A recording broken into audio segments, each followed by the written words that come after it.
So good morning students. My name is Rakesh Kumar Patel.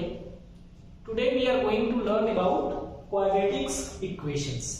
So आज हम पढ़ने जा रहे हैं quadratics equation के बारे में. Yes. आप लोगों ने quadratic वर्ड पहले भी सुना है. Yes. Polynomial chapter में remember? Quadratic polynomial. Yes or no? Quadratic polynomial. तो आपने ये वर्ड पहले भी सुना है quadratic. तो अभी हम थोड़ा सा डिस्कस कर लेते हैं क्वाड्रेटिक पॉलिनोमियल्स के बारे में. सो quadratics polynomial, quadratics polynomial, yes और नो? सो हम अभी थोड़ा सा डिस्कस कर लेते हैं क्वाड्रेटिक पॉलिनोमियल्स के बारे में, फिर हम आ जाएंगे क्वाड्रेटिक इक्वेशंस. सो क्वाड्रेटिक्स पॉलिनोमियल क्या है? ऐसी पॉलिनोमियल जिसकी डिग्री कितनी होती है? 2. जिसकी डिग्री कितनी होगी? 2 होगी. अब डिग्री क्या होती है? The highest exponent of the variable of any polynomial is known as degree. Yes और नो? सो क्वाड्रेटिक पॉलिनोमियल क्या है अपना? ऐसी पॉलिनोमियल जिसकी डिग्री कितनी होगी? 2 होगी. सो हम यहां पे लिख देते हैं डिग्री विथ 2. एक ऐसी पॉलिनोमियल जिसकी डिग्री कितनी होगी? 2. वो क्या कहलाएगा अपना? Quadratic polynomial. ठीक है. जब हम पॉलिनोमियल लिखते हैं क्वाड्रेटिक, तो उसकी स्टैंडर्ड इक्वेशन कैसे लिखते थे हम लोग? Remember, ax square plus bx plus c. ये क्या है अपना? Polynomial in x. यस और no? So p of x हमने लिखा ax square plus bx plus c. ये किसको रिप्रेजेंट कर रहा है? एक क्वाड्रेटिक पॉलिनोमियल को रिप्रेजेंट कर रहा है. और वो पॉलिनोमियल कितने वेरिएबल का है? एक वेरिएबल का, a single variable, that is x. अब यहां पे कुछ कंडीशंस था. यस और नो? रिमेंबर, कंडीशन क्या था? कि a, b एंड c ये क्या होने चाहिए? Belongs to real number. Yes और नो? एंड ये हमारा जो है वो 0 नहीं हो सकता. ये हमारी क्या थी? कंडीशन थी. यस और no? So polynomial in x हम कैसे लिखते हैं? ax square plus bx plus c. Condition क्या था? a b c हमारे रियल नंबर्स होने चाहिए और a जो है हमारा 0 नहीं होना चाहिए. What if a is equal to 0? क्या होगा अगर a की वैल्यू 0 हो जाए? तो this quadratic polynomial will turn out into a linear polynomial. ये क्वाड्रेटिक पॉलिनोमियल किसमें चेंज हो जाएगा? लीनियर पॉलिनोमियल, क्योंकि ax स्क्वायर हमारा क्या हो जाएगा? वैनिश हो जाएगा. यस और नो? ax स्क्वायर क्या हो जाएगा? वैनिश हो जाएगा. क्लियर? अब ये क्वाड्रेटिक पॉलिनोमियल को हमने क्वाड्रेटिक इक्वेशंस में कैसे कन्वर्ट किया? जरा ध्यान से समझिएगा. हम इस क्वाड्रेटिक पॉलिनोमियल को कैसे क्वाड्रेटिक इक्वेशंस में कन्वर्ट कर रहे हैं, जरा ध्यान से देखिएगा. जब इस हम क्वाड्रेटिक पॉलिनोमियल को, that is p of x, जब हम p ऑफ x को इक्वेट करेंगे 0 के, क्या करेंगे? इक्वेट करेंगे 0 के, इक्वेट करेंगे. अब यहां पे किसकी फॉर्मेशन हो रही है? इक्वेशन की. किसकी फॉर्मेशन हो रही है? इक्वेशन की फॉर्मेशन हो रही है. यस और नो? सो इक्वेशन क्या होता है? Statement of equality. सो यहां पे जो p ऑफ x है ना, that is ax square plus bx plus c, वो अब किसके इक्वल हो गया? 0 के इक्वल हो गया. अगेन हम p ऑफ x के जगह पे क्या लिख सकते हैं? ax square plus bx plus c equal to 0. अब ये जो हमारा कंडीशन है, ये क्या रिप्रेजेंट कर रहा है?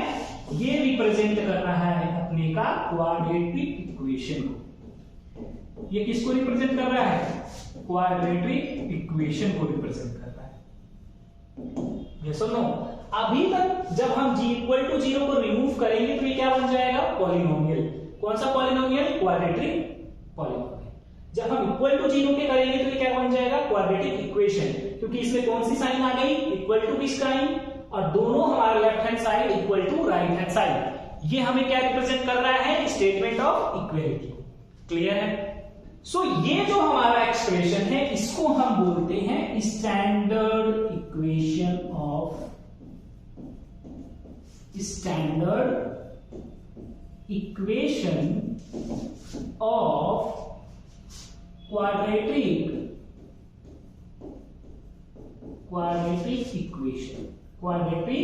इक्वेशन, यस और नो।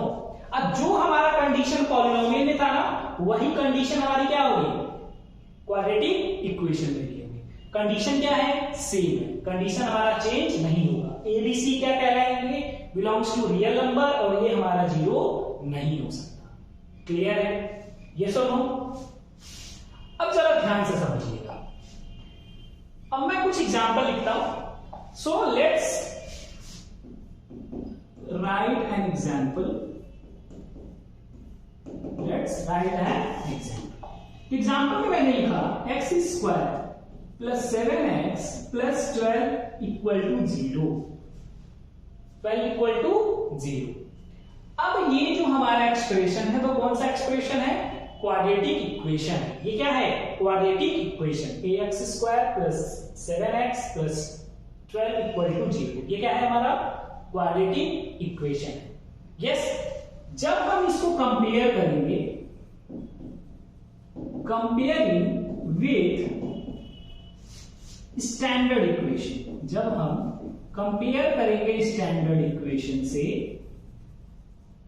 तो हमें क्या क्या मिलेगा, हमें a की वैल्यू कितनी मिलेगी, यस और नो। कंपेयर करिए, यहां पे x स्क्वायर लिखा है, यहां पे x स्क्वायर लिखा है, यहां पे a है और यहां पे क्या होगा 1 इंटू, तो यहां पे a की वैल्यू कितनी आ गई, 1 आ गई।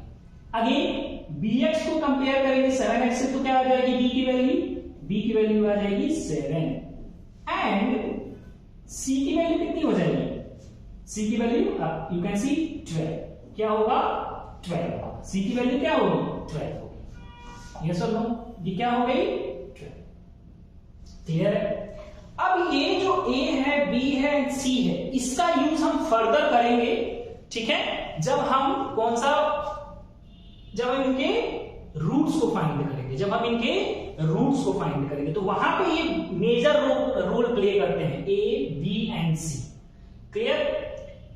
अब जो मैंने इक्वेशन लिखा है x square plus 7x plus 12, अब जरा उसको ध्यान से देखते हैं। मैंने क्या लिखा हुआ था, x square plus 7x plus 12 equal to 0। अब यहां पे जो हम टॉपिक्स अगेन हम डिस्कस करने वाले हैं, वो है अपना roots of quadratic equation,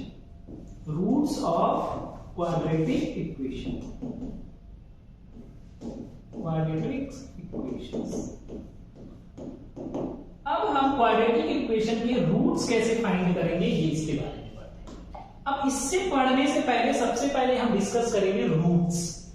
root word है क्या, आपने पॉलिनोमियल चैप्टर में पढ़ा था जीरोस, यस और नो, जीरोस वर्ड पढ़ा था। जीरोस क्या होते थे, the value of x at which the value of polynomial is equal to 0, yes और no. The value of x at which the value of polynomial is 0, वही हम क्या कहते थे उसको, x की वैल्यू को रूट्स बोला जाता था, यस और नो, जीरोस बोला जाता था। यहां पे क्या है, रूट्स वर्ड हमने यूज किया। अगर हम प्रैक्टिकली देखेंगे तो ज्यादा डिफरेंस नहीं है रूट्स एंड जीरोस में, डेफिनेशन वाइज थोड़ा सा डिफरेंस है। रूट्स जो हमारा होगा ना, वो क्वाड्रेटिक इक्वेशन में हम एक नया टर्म इंट्रोड्यूस करते हैं, रूट्स। रूट्स क्या होते हैं, ऐसे x के वैल्यूज जो गिवन इक्वेशन है उसको क्या करे, सेटिस्फाई करे, उसको क्या करे, सेटिस्फाई करे। जैसे यहां पे x square plus 7x plus 12 equal to 0 है, हम x की कौन सी वैल्यू पुट करें सो दैट कि ये जो इक्वेशन है हमारा सेटिस्फाई हो, वही क्या कहलाएगा, रूट्स कहलाएगा, वही क्या कहलाएगा, रूट्स कहलाएगा। अब इन रूट्स को फाइंड करने के लिए हमारे पास 3 मेथड्स हैं। कितने मेथड्स हैं, we have 3 methods, we have 3 methods. The first method is factorization method, factorization method. इसी को हम किस नाम से जानते हैं, splitting middle term method. By splitting middle term, इसी को हम जानते हैं। The second method is completing the square method, completing the square method, completing the square method. Yes और नो? फैक्टराइजेशन मेथड आपने क्लास 9th में सीखा हुआ है, by splitting the middle term. Yes और no? Completing the square method and the last one is, last one क्या है अपना? Quadratic formula, quadratic formula. हमारे पास एक फॉर्मूला भी होता है जिसका हम डायरेक्टली यूज कर सकते हैं रूट्स को फाइंड करने में। यस और नो? तो फैक्टराइजेशन मेथड क्लास 9th में हम डिटेल में पढ़ा था, फैक्टराइज किया था पॉलिनोमियल्स को, क्वाड्रेटिक पॉलिनोमियल्स को, वो सेम मेथड है। ठीक है, बस हम क्लास 10th में क्या करेंगे, उसको इक्वल टू 0 कर देंगे, तो वहां से हमारे x के वैल्यूज आ जाएंगे। कंप्लीटिंग द स्क्वायर मेथड और क्वाड्रेटिक फार्मूला मेथड्स हम देखते हैं। सो ब्रीफली थोड़ा सा फिर से रिवाइज कर लेते हैं फैक्टराइजेशन मेथड्स। कौन सा मेथड? Factorization method. अब हम यहां पे सबसे पहले स्टैंडर्ड इक्वेशंस को थोड़ा सा लिखते हैं। स्टैंडर्ड इक्वेशन को जरा ध्यान से देखिएगा। जब हम फैक्टराइजेशन मेथड करते हैं तो क्या हम स्टेप्स फॉलो करते हैं, वो इंपॉर्टेंट है। तो सबसे पहले मैंने स्टैंडर्ड इक्वेशन लिखा ऑफ एनी क्वाड्रेटिक इक्वेशन। क्या है? ax square plus bx plus c equal to 0। Condition क्या होती है? a, b एंड c हमारे क्या होने चाहिए? Real numbers. a की वैल्यू हमारी 0 नहीं हो सकती। Okay, that's it. अब जब हम स्प्लिट करेंगे मिडिल टर्म को, मिडिल टर्म में क्या लिखा हुआ है हमारा? bx, x तो कॉमन होगा दोनों में, तो हम स्प्लिट करेंगे b को। किसको स्प्लिट करेंगे? b को स्प्लिट करेंगे। तो b को हम दो नंबर में स्प्लिट कर लेते हैं। सपोज करते हैं वो नंबर है हमारा n1 एंड n2। तो b को हमें दो नंबर्स में क्या करना है? स्प्लिट करना है। अब कैसे स्प्लिट करेंगे? कंडीशन क्या होगी, जरा ध्यान से देखिएगा। कंडीशन ये होगी कि जो n1 प्लस n2 होगा वो इक्वल होना चाहिए b के, और जो हमारा n1 इंटू n2 होगा वो हमारा इक्वल टू होना चाहिए a इंटू c के। ये जो कंडीशन है ये सेटिस्फाई करनी चाहिए। ये कंडीशन क्या होनी चाहिए? सेटिस्फाई करनी चाहिए। तो हम स्टेप्स क्या फॉलो करते हैं? b को ऐसे दो नंबर में स्प्लिट करते हैं कि उन दोनों नंबर का एडिशन हमारा इक्वल टू b आए, और उन दोनों का मल्टीप्लीकेशन हमारा a इंटू c है। अब अगेन मैंने आपको पढ़ाया था इंपॉर्टेंट कि a b c की क्या है? बहुत ही इंपॉर्टेंस है। तो a b c अगर आप करेक्ट फाइंड करेंगे तो आप क्या कर सकते हैं? स्प्लिटिंग द मिडिल टर्म को करेक्ट फाइंड करेंगे। आप अगर a b c की वैल्यू गलत फाइंड किया तो यहां पे स्प्लिटिंग द मिडिल टर्म में हमारा आंसर क्या आएगा? गलत आएगा। ठीक है, यस और नो? अब यहां पे थोड़ा एग्जांपल से समझते हैं। एग्जांपल से समझते हैं तो कैसे होगा। So let's take an example. Example take करते हैं first one. The first example is x square plus 7x plus 12 equal to 0। ये हमारा क्या है? पहला एग्जांपल। अब एग्जांपल में जरा ध्यान से समझिएगा। सबसे पहले हम इस इक्वेशन को स्टैंडर्ड इक्वेशन से कंपेयर करते हैं। So comparing with standard equation,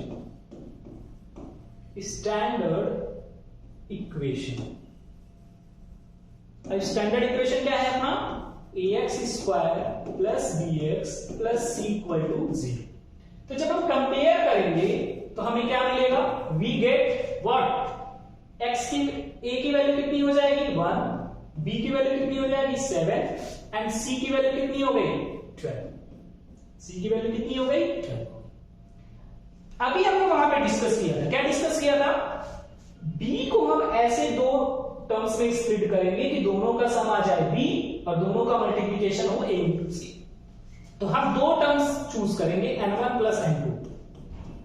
उन दोनों का एडिशन किसके इक्वल होना चाहिए? b के। b के मींस 7, और उन दोनों का मल्टीप्लिकेशन किसके इक्वल होना चाहिए? That is a into c। तो a इंटू c कितना हो गया? a into 12 that is 12। तो n1 इंटू n2 कितना होना चाहिए 12 के इक्वल होना चाहिए। ये दोनों हमारे क्या करने चाहिए सेटिस्फाई करने चाहिए। अब इन फैक्टराइजेशन से हम कर सकते हैं कैसे 12 को हम क्या लिख सकते हैं जरा ध्यान से समझिए। 12 को लिख सकते हैं 1 इंटू 12 को हम क्या लिख सकते हैं सबसे पहले लिख सकते हैं 1 इंटू 12 फिर हम क्या लिख सकते हैं 2 इंटू 6 फिर हम क्या लिख सकते हैं 3 इंटू 4 यस और नो यस फिर इसी का क्या हो जाएगा अपोजिट लिख सकते थे 12 इंटू 1 6 इंटू 3 इंटू 4।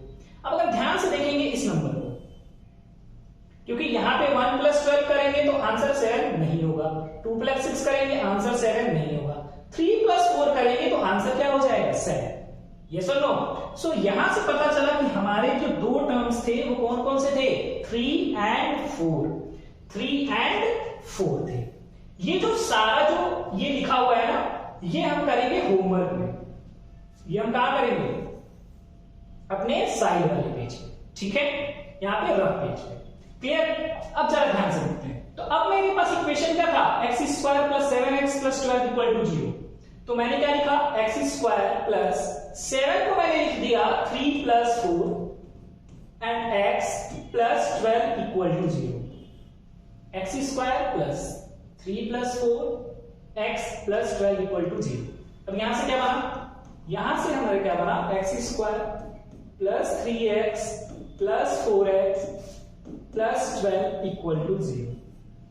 अब यहां पे कॉमन लेंगे अब इसके दोनों के बीच में कॉमन लेंगे यहां पे देखिए x स्क्वायर प्लस 3x में क्या कॉमन आ रहा है x तो मैंने ले लिया कॉमन x तो x प्लस 3 हो जाएगा एंड 4 इन दोनों के बीच में कॉमन आ रहा है यस और नो 4 कॉमन आ रहा है 4x प्लस 12 के बीच में तो 4 कॉमन ले लेंगे तो x प्लस 3 हो जाएगा इक्वल टू 0।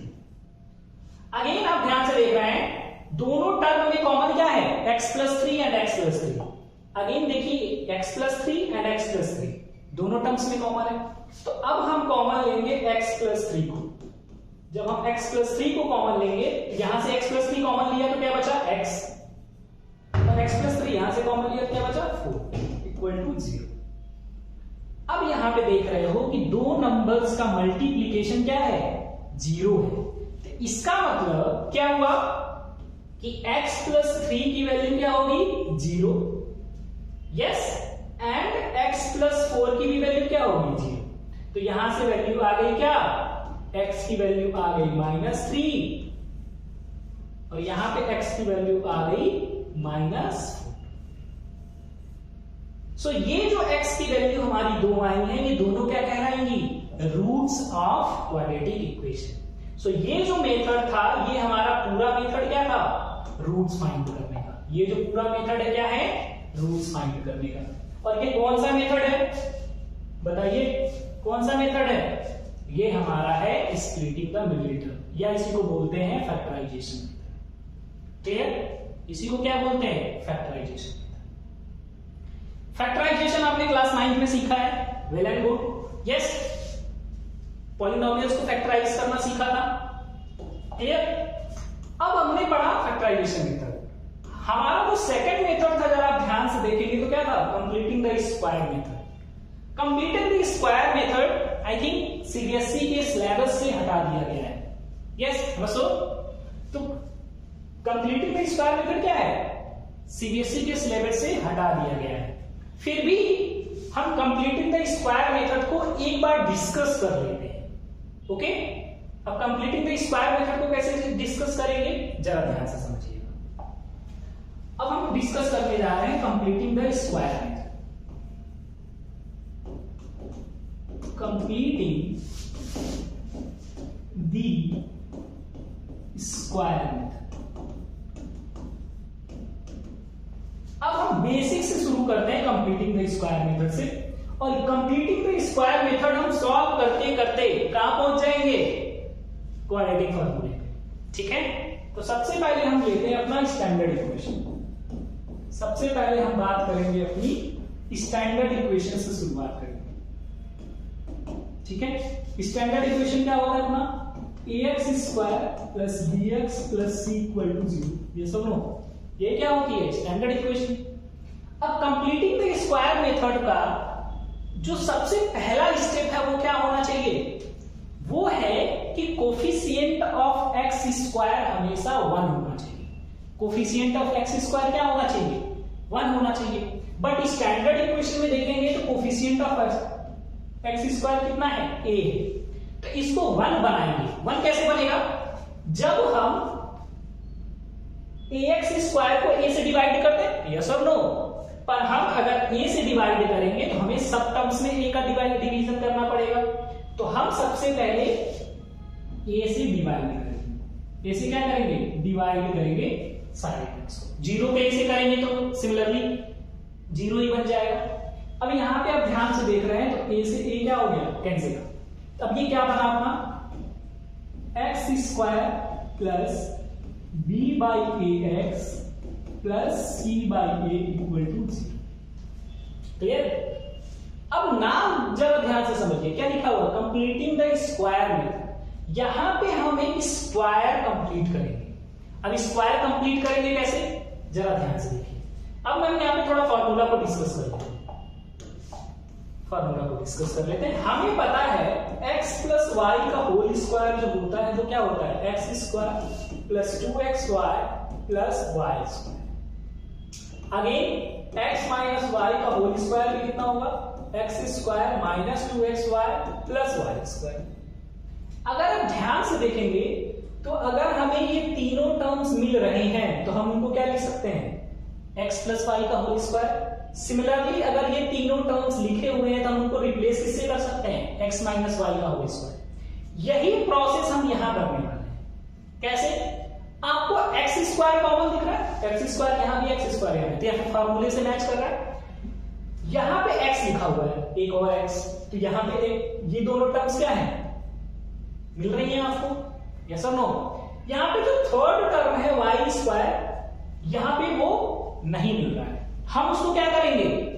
फॉर्म करेंगे। कैसे फॉर्म करेंगे? जरा ध्यान से देखिएगा। तो मैंने लिखा एक्स स्क्वायर, अब मैं कंप्लीट कर रहा हूं स्क्वायर को, प्लस अब मैं b बाई ए एक्स को क्या लिख सकता हूं? क्या मैं ये लिख सकता हूं? 2 into x into b by 2a। क्या ये डिफरेंस है?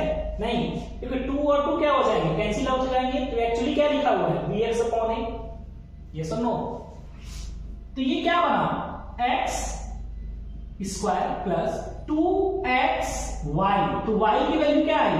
b by 2a। क्या आया? b by 2a। तो वहां होता क्या फॉर्मूले में? y स्क्वायर, तो b बाई 2a का होल स्क्वायर। यस और नो? b बाई 2a का होल स्क्वायर। अब जब होल स्क्वायर आया तो मैंने क्या किया? होल स्क्वायर का एडिशन किया। होल स्क्वायर का क्या किया? एडिशन। तो मैंने एक एक्स्ट्रा टर्म ऐड की है तो मुझे सब्ट्रैक्ट भी करना पड़ेगा। तो b बाई 2a का होल स्क्वायर मैं सब्ट्रैक्ट भी करूंगा, plus c by a equal to 0। Plus c by a equal to 0। अब यहां से हम क्लियरली देख सकते हैं कि ये तीनों टर्म्स क्या मिल रहे हैं? जरा ध्यान से देखिए, क्या लिखा हुआ है? एक्स स्क्वायर प्लस 2x, फॉर्मूले का ये b by 2a plus b by 2a whole square. तो ये एक्चुअली में लिखा क्या है? ये लिखा है x प्लस, अब यहां पे कौन सा टर्म हमारा स्क्वायर हो रहा है? b बाई 2a, तो b by 2a whole square minus ये दोनों टर्म्स बच गए, स्क्वायर में ओपन कर लेता हूं तो b square by 4a square plus c by a equal to 0। Clear? यहां तक जो मेथड है ना वो सेम है। यहां तक मेथड क्या है? सेम है। जैसे आप परफॉर्म करेंगे ये मेथड अगर आपको एक क्वाड्रेटिक इक्वेशन दे रखी है, तो हम प्रोसेस यही करेंगे सेम टू सेम। अब यहां पे देखो, इन दोनों को हम राइट हैंड साइड लेके चले, यस और नो? सो दैट कि हम क्या कर सकें? ये स्क्वायर को हटा सकें। तो हम ले चलेंगे, क्या होगा? माइनस है तो वहां उधर जाएगा तो प्लस हो जाएगा, एंड ये प्लस में है तो माइनस हो जाएगा। क्लियर? अगेन हम क्या करने वाले हैं? अब हम करने वाले हैं एलसीएम, क्योंकि वो हमारा एक सिंगल एक्सप्रेशन बनेगा तो सॉल्व करने में क्या है? इजी है। यहाँ पे दो टर्म्स लिखे हैं, इनको सिंगल टर्म भी करना पड़ेगा। तो क्या करना पड़ेगा? एलसीएम। तो 4a स्क्वायर और a स्क्वायर का एलसीएम क्या होगा? 4a square. 4a square divided bye 4a square 1 into b square, तो b स्क्वायर हो जाएगा। Again 4a square divided bye a, तो a और a कैंसिल हो जाएंगे, क्या बचेगा? 4a। 4a को c से मल्टीप्लाई करेंगे तो माइनस 4ac। क्लियर? अब हम क्या कर सकते हैं, स्क्वायर को हटा के रूट में लिख सकते हैं, यस और नो? तो क्या बनेगा, x plus b by 2a is equal to, अब ये रूट में हो गया टोटल, तो रूट में क्या हो गया, b स्क्वायर minus 4ac divided bye 4a square. क्या लिखा मैंने, 4a स्क्वायर लिखा। अगेन जरा ध्यान से समझिए, ये क्या लिखा हुआ है, 4a स्क्वायर। 4a स्क्वायर को हम क्या लिख सकते हैं, 2a का होल स्क्वायर, तो 2a का होल स्क्वायर बाहर आएगा, तो ये क्या बनेगा, रूट में प्लस माइनस यहां आ जाएगा, यहां आ जाएगा 2a बाहर, तो डिवीजन में 2a बाहर आएगा, क्लियर? सो हम लिख देंगे इसको plus minus root of b स्क्वायर minus 4ac divided by 2b, और लेफ्ट हैंड साइड पे क्या लिखा हुआ है अपना, x प्लस बी बाई 2 से। अब हमें x की वैल्यू निकालनी है, तो क्या करेंगे, प्लस बी बाई 2a को किधर ट्रांसफर कर लेंगे, राइट हैंड साइड, तो x की वैल्यू आ जाएगी minus b by 2a plus minus root of b स्क्वायर minus 4ac divided by 2। Again आप देख रहे हो डिनोमिनेटर सेम है, तो न्यूमरेटर आपस में क्या हो जाएंगे, सिंपली ऐड और सब्ट्रैक्ट हो जाएंगे। हम लिख सकते हैं x is equal to minus b plus minus root of b स्क्वायर माइनस 4ac डिवाइडेड बाय 2। अभी मैंने आपको बताया था कि ये जो मेथड है वो हमें कहां तक लेके जाएगा, क्वाड्रेटिक फॉर्मूले तक लेके जाएगा। कहां तक लेके जाएगा, क्वाड्रेटिक फॉर्मूले तक लेके जाएगा। तो हमने कंप्लीटिंग द स्क्वायर मेथड का यूज करके क्या किया, क्वाड्रेटिक फॉर्मूले तक चले गए, यस और नो? यही सेम प्रोसेस हम बार बार रिपीट करते हैं क्वाड्रेटिक इक्वेशंस को सॉल्व करने में, यस? जबकि ये आपके सिलेबस से हट चुका है, इसी वजह से मैंने ये डेरिवेशन किया सो दैट कि आपको दोनों समझ में आ जाए कि कैसे हम सॉल्व करते हैं। बेसिक जो स्टेप्स है वही है। तो लास्ट में आप x इज इक्वल टू क्या हो गए, minus b plus minus root of b square minus 4ac divided by 2। ये जो इक्वेशन हमने सॉल्व की है, डिराइव की है, और ये जो फाइनल एक्सप्रेशन है यही क्या है अपना क्वाड्रेटिक फॉर्मूला। यही क्या है अपना क्वाड्रेटिक फॉर्मूला। जो हमने थर्ड स्टेप हमने क्या किया था, थर्ड स्टेप की बात की थी कि हम थर्ड स्टेप में बात करेंगे क्वाड्रेटिक फॉर्मूले का, clear? So x is equal to minus b plus minus root of b square minus 4ac divided by 2। अब जरा ध्यान से समझिए, ये जो एक्सप्रेशन लिखा हुआ है ना, ये दो एक्सप्रेशंस लिखे हुए हैं, जरा ध्यान से समझिए कैसे। यहां पे लिखा हो प्लस और माइनस, सो यहां पे हमारे दो एक्सप्रेशंस बनेंगे। तो सपोज रूट्स कितने होंगे क्वाड्रेटिक के, 2। पॉलिनोमियल चैप्टर रिमेंबर करो, डिग्री ऑफ अ पॉलिनोमियल कितना है, 2। सो मैक्सिमम रूट्स कितने हो सकते हैं, 2 हो सकते हैं। तो इसी वजह से यहां पे x की कितनी वैल्यू आई है, 2 वैल्यूज। सो यहां पे फर्स्ट वैल्यू को हम बोल देते हैं अल्फा। फर्स्ट वैल्यू को क्या बोल देते हैं, अल्फा। तो x की वैल्यू कितनी आ गई, माइनस बी, और हम कंसीडर कर रहे हैं प्लस को, तो plus root of b square divided by 4ac divided 2, ये लिखेंगे। x is equal to minus b plus under root b square minus 4ac divided by 2a। Second root को हम बीटा मान लेते हैं, वो क्या बन जाएगा फिर, माइनस बी, माइनस को अब कंसीडर करेंगे क्योंकि प्लस मैंने कंसीडर कर चुका है, root of b square minus 4ac divided by 2। So हमारे कितने एक्सप्रेशंस मिले, 2 एक्सप्रेशन। तो वो सिंगल एक्सप्रेशन में हमारे पास कितने एक्सप्रेशन लिखे थे, 2 एक्सप्रेशंस लिखे। क्लियर, यस और नो? डन। तो अल्फा की वैल्यू आ गई minus b plus under root b square minus 4ac divided by 2a। Beta की वैल्यू आ गई minus b plus b square under root b square minus 4ac divided by 2। अब आपने chapter number 2 में ध्यान होगा, आपने पढ़ा था sum of roots and product of roots, yes और no? Sum of roots and product of roots, और उनका जो एक्सप्रेशन था वो किससे था, कोफिशिएंट्स के टर्म में था, यस और नो? ए बी सी के टर्म्स में था। सो वो जो वैल्यू आई है ना, वो यहीं से आई है। कैसे आई है, मैं थोड़ा सा आपको ब्रीफ कर देता हूं, इजी हो जाएगा आपके लिए, ठीक है? कैसे आई है जरा ध्यान से देखिए। आपने पढ़ा था कि alpha plus beta that is what, sum of roots, ये क्या लिखे हुए हैं, सम ऑफ रूट्स लिखे हुए हैं, इनकी वैल्यू होती है कितनी, माइनस बी बाई ए, आपने पढ़ रखा था। अब कैसे हुआ माइनस बी बाई ए, जरा ध्यान से समझिए। तो अल्फा की वैल्यू जब हम ये लिखेंगे, क्या है अल्फा की value, minus b plus b square minus 4ac divided by 2a, again plus minus b minus of b square minus 4ac divided by 2a, again denominator क्या है, सेम 2a, तो हम डायरेक्टली क्या कर सकते हैं, न्यूमरेटर को ऐड कर सकते हैं। तो क्या ऐड करेंगे, minus b plus root of b square minus 4ac plus of, ये देखिए तो ये माइनस बी है, प्लस है, तो प्लस का कोई दिक्कत नहीं है, हम अगेन लिखेंगे क्या, minus b minus of root में बी स्क्वायर माइनस 4ac और डिवाइड में क्या होगा 2।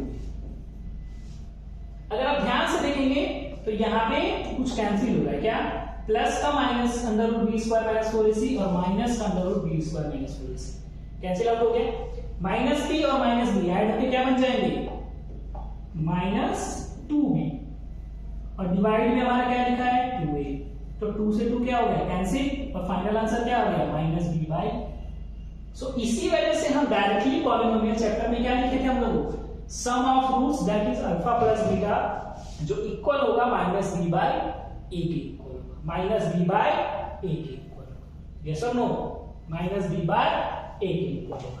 सिमिलरली आप प्रोडक्ट ऑफ रूट्स को भी फाइंड कर सकते हो, प्रोडक्ट ऑफ रूट्स को भी फाइंड कर सकते हो, कैसे, अल्फा इंटू बीटा करेंगे, सो अल्फा को लिख लेते हैं, तो अल्फा क्या था, minus b plus root of b square minus 4ac divided by 2a, yes, into minus b minus of b square minus 4ac divided by 2a। Again आप ध्यान से देखोगे तो न्यूमरेटर में क्या फॉर्मूला बन रहा है, ये देखो, ये प्लस लिखा हुआ है तो प्लस ए माइनस बी, तो ये क्या लिखा हुआ है, ए माइनस बी का फॉर्म, यस और नो। ये क्या लिखा हुआ है, अगेन जरा ध्यान से देखिए, सो ये क्या लिखा हुआ है, ए माइनस बी का फॉर्म, और यहां क्या लिखा हुआ है, ए माइनस बी, ए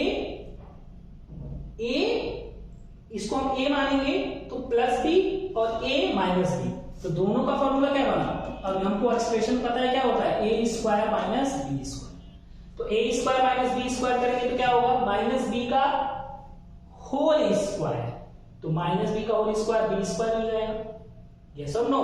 फिर minus of root of b square minus 4ac whole square divided by 2a।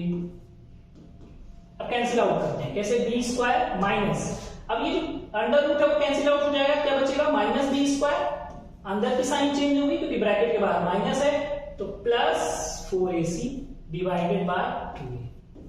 Again ये दोनों क्या हो गए, कैंसिल आउट हो गए, तो 4ac डिवाइडेड बाय 2a बचा, और a से a कैंसिल, 2 से ओके, यहां पे 4 आएगा, 4a स्क्वायर, सॉरी, सो 4a स्क्वायर होगा, 4a स्क्वायर, तो 4 से 4 कैंसिल, a से a कैंसिल, क्या बचा, c बाई ए, आंसर क्या है, c बाई। तो इसी वजह से हम लोगों ने प्रोडक्ट ऑफ रूट्स क्या पढ़ा था, c by, product of roots क्या पढ़े थे हम लोगों ने, c बाई ए पढ़ा, क्लियर। अब हम बेसिक फिर से लौटते हैं अपने क्वाड्रेटिक फॉर्मूले, यहां से एक इंपॉर्टेंट चीज हमको पता चली, क्या पता चली, कि ये जो वैल्यू लिखी है ना x की वैल्यू क्या लिखी है, बी स्क्वायर, x की वैल्यू क्या लिखी है, minus b plus minus root of b square minus 4ac divided by 2a। इसकी दो वैल्यूज तभी पॉसिबल होंगी, इसकी दो वैल्यूज क्या होंगी, तभी पॉसिबल होंगी जब ये रूट्स के अंदर की जो वैल्यू है वो 0 न लिखी, यस और नो। अगर ये value total root of b square minus 4ac, root of b square minus 4ac, अगर ये सपोज करते हैं 0 हो गए, तो ये क्या बचेगा expression, minus b by 2a, minus b by 2a। तो ये जो टर्म है ना अंडर रूट के अंदर जो लिखा है बी स्क्वायर माइनस 4ac, इसको क्या बोला जाता है, डिस्क्रिमिनेंट, इसको क्या बोला जाता है, डिस्क्रिमिनेंट बोला जाता है। तो अब हम जो नए टॉपिक्स की पढ़ रहे हैं उसको बोलते हैं nature of roots, nature of roots, nature of roots. अब रूट्स का नेचर कैसा होगा इसके बारे में बात